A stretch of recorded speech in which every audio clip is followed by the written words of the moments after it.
አይኖረተኛ ነው ያመጣል እንግዳ። እንግዲህ ሶሊያና እንግዳ መጣችብህ፣ ተዊችን ሴትዮ አትመን ብዬ ነበረ። ሰበር ዜናችን ቀጥለዋል። ላይክ ሸር ሰብስክራይብ በማድረግ ቤተሰብ ይሁኑ እላለሁኝ።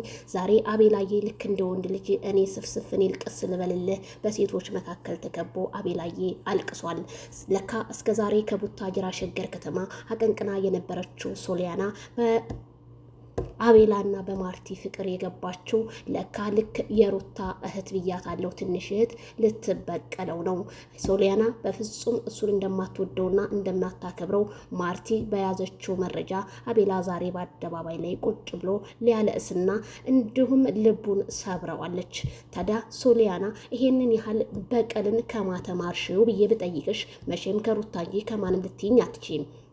ግን የቡታጅራ ሴቶች አንዳንዶቻችሁ፣ ሁላችሁንም ሳይሆን እንደው ለምንድን ነው ግን ወንድ ልጅ ላይ በቀል የምታስቡት? ካልሆናችሁ በል ሰላም ሁን ብላችሁ እንትን ማለት እንጂ ይህንን ያህል የወንድ ልጅ እንባ በጣም ከባድ ነው። ሶሊያና ግን የስራሽን ይስጥሽ። ማርቲ ሀቁን አወጣለች።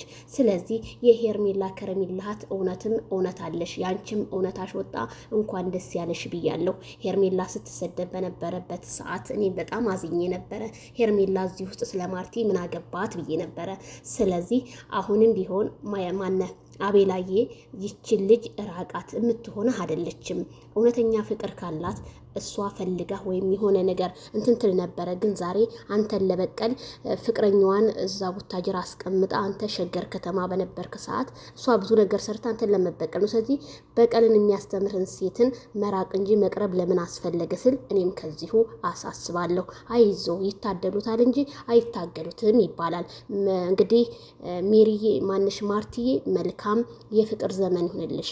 እውነት ትመነምናለች እንጂ አትበጠስም። ሄርሜላ ለቀቅ፣ የያዛችሁትን ጠበቅ ብያለሁኝ።